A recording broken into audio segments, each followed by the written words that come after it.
very excited and at the same time very nervous as well, because this event is becoming bigger and bigger, and I'm so glad and honored to speak in front of all of you. In today's panel discussion, I mean this conclave, we're going to talk about sustainability, like Pritha mentioned. Now, businesses have always been unpredictable, but what we've seen in the last few years is really something which has been extremes. For example, while we were recovering from the pandemic, we realized that companies have to grow very fast, but at the same time, there were a lot of challenges towards growth.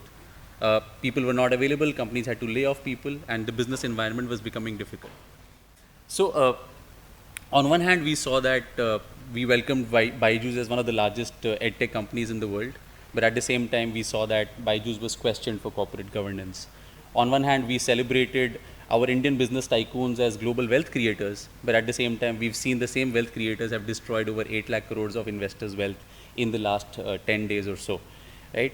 On the people front also, we've seen a huge talent war in the last few years, right? So last year, we were looking at companies hiring people at 4 times their existing salaries, and employees leaving their jobs at the drop of a hat.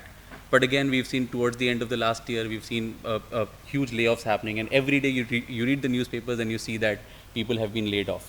So what do we do in such situations, right? So my name is Vikash, and Vikash means development. So I'm going to talk about growth to begin with, right? And how have companies tried to grow over the last few years? So we saw that money was cheap. Investor funds were available, the interest rates were down, and the governments were trying to help companies grow faster. So we had cheap money, because of which the companies raised funds, and at the same time, we also hired a lot of people, which became very expensive, right? But today, we do not have the same luxury, correct? So profitable growth is an imperative, but the investors are not allowing companies to grow at the expense of their profit margins. So even for startups, we work with a lot of startups every year, almost 100 startups, and almost 70% of our startups face huge challenges when they want to grow from the exploratory stage to an expansion stage. And almost 70% of them are not able to make it to the second round of funding as well. We only see in the newspapers, in the media headlines, that there's so much of funding available, but think about it. There are more than 80,000 registered startups in the country, but out of them, only 1,000 of them have been eligible for even tax benefits. And we keep saying that there are 108 unicorns in India, right? But think about it. Amongst 80,000 startup companies, we are talking about only 108 unicorns. So this is still a long way to go, right? Now, in the pursuit of growth, the companies make some mistakes. For example, we've been talking about technology again and again, and companies feel that with the use of technology, we can grow really fast. But what's the problem there? The problem is that I feel that, hey, I'm starting in Kolkata, and because of technology, I can provide my services across the globe, right? I can get the customers across the globe, but how do I service them? That's a huge challenge that companies face, because I can try to grow in terms of reaching out to the customers, but providing them services would require supply chain issues, would require people to perform those services, would require me to ensure that the products are able to travel across the globe very well. And with the eroding margins that we've seen in the past, the companies are facing huge challenges to maintain profitable growth in the medium to long run. One of the things that we've seen is, I'm sure you're aware of the Amazon's flywheel model, right? Are you? Is someone aware of the Amazon's flywheel model? You know how that model works? We know Amazon has been one of the largest companies in the world, so the flywheel model says that you look at 6 components in your growth strategy, out of which there's going to be one core component, right? So let's say the core component here is growth. Now, what drives growth in this business? And Amazon ensures that ultimately every factor, those 6 factors, it could be supply chain, it could be discounts, it could be customer experience, right? Some of those factors which determines that growth, all those factors work in tandem, so that this wheel, it's difficult to start moving that wheel, but once it's moving, it grows very, very fast. And one of the things that Amazon has done is, it enters one market, it dominates that market, and then moves to the next market, rather than starting in all the markets at the same time. So for some of our startups who've been really successful, they have tried similar strategies, and it has worked for them. For example, if I am from Kolkata and I'm providing a product as my offering, I need to ensure that my supply chain works well. I need to ensure that my raw materials are available well. I need to ensure that my customers are buying in terms of repeat orders, correct? And that would create virality of mouth. Rather than spreading my entire business across the country at the same time, it would lead to more challenges in terms of getting profits.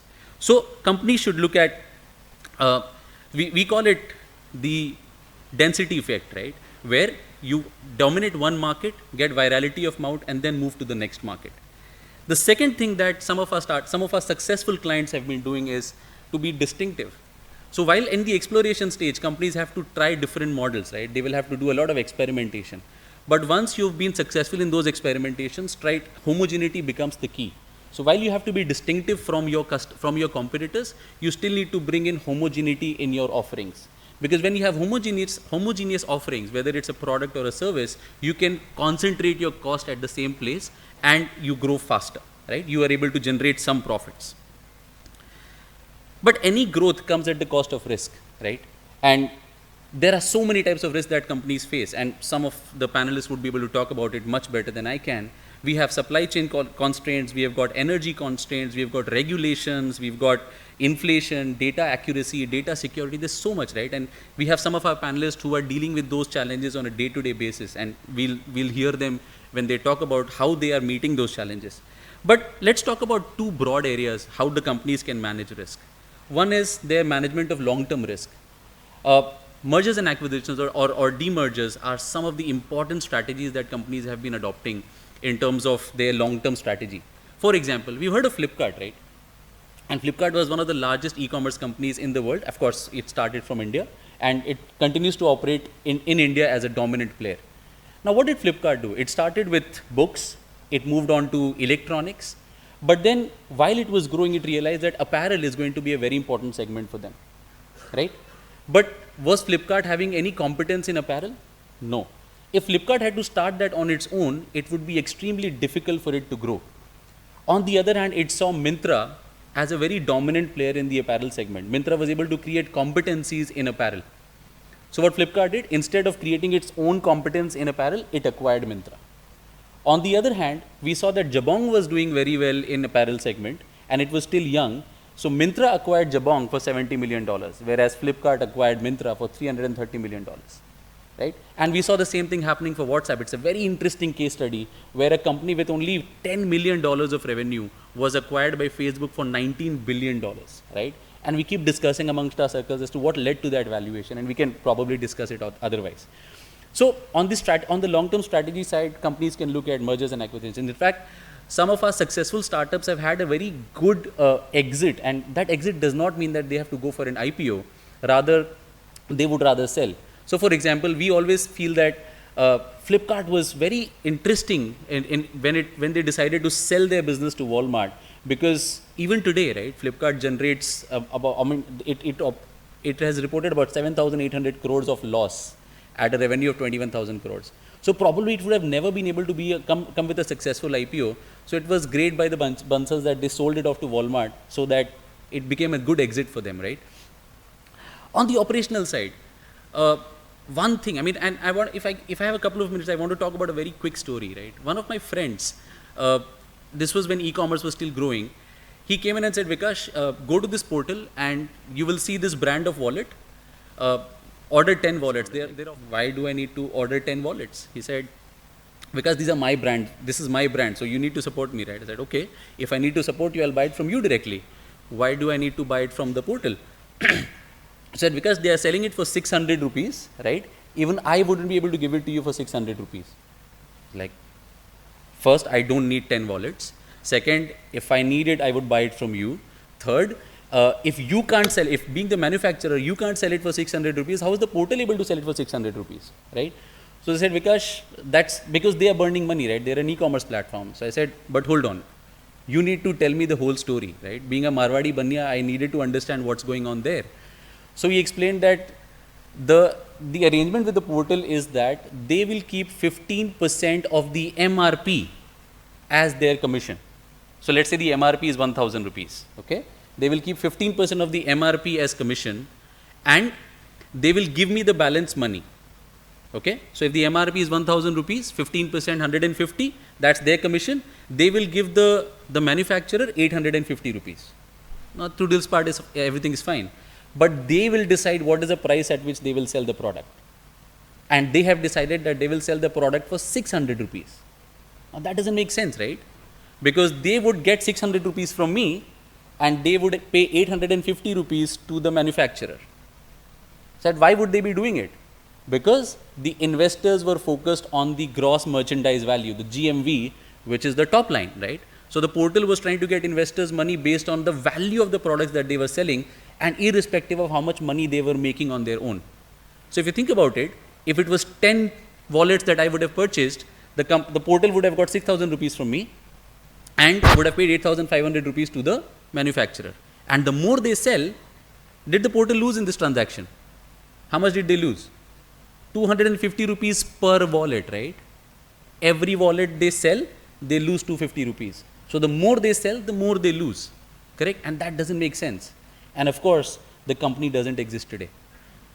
On the other hand, we've seen successful startups. So, even if Flipkart is losing money, Flipkart stopped deliveries in one of the districts in UP because some people in that district were playing the Flipkart game. And what is the Flipkart game? So, Flipkart started with cash on delivery model, right? And they said, so now there were some people who said, okay, let's order it on Flipkart. The product comes to them and they said, nahi chahiye, le jao. Right? Now, what's the variable cost for Flipkart?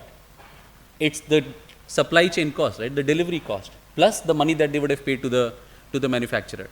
So, now they did not have to pay to the manufacturer because there was no sale, but they incurred double the cost of supply chain, right? The transportation cost.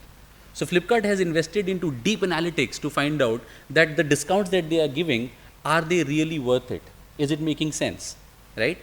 Because the discount was given to change consumer behavior and they wanted to ensure that the consumer behavior is changing for every product that is being sold. So, these startups, or in fact everyone for that matter, needs to be very careful about their variable cost, and Harvard Business Review says that there's a concept called contribution that should be positive. Even if you're making losses, that's fine, but you should not lose money on every product that you are selling. Now, on the people side, and I'll take another 3 minutes or maximum, right? Now, when we talk about cost, people is the big daddy of all the fixed cost, right? And we've seen some very interesting trends, and again, we have some HR, very senior HR people, and some finance people will talk about this, that companies are increasingly moving towards having contractual resources or outsourcing their services rather than having full-time employees on their payrolls, right? Why is that happening? Because look at investors, what are they looking at? So, there's this concept of average revenue per employee, or this concept of average profits per employee. Now, that's a valuation matrix. But if the company have their own people on their payroll, that cost will come down, right? That matrix will come down because the cost would have gone up. If you're outsourcing it, you can bury it under the carpet, call it at other expenses, call it at different types of expenses, right? And we've seen that happening in some of the other companies who are startups. So, one, look at how so we are seeing these trends where companies are increasingly outsourcing, and that is also seen in terms of the employee behavior. So, people don't want to become employees anymore. Everyone wants to become self-employed, right? Some of our studies and predictions says that in the next few years, we will not see any full-time employees in companies.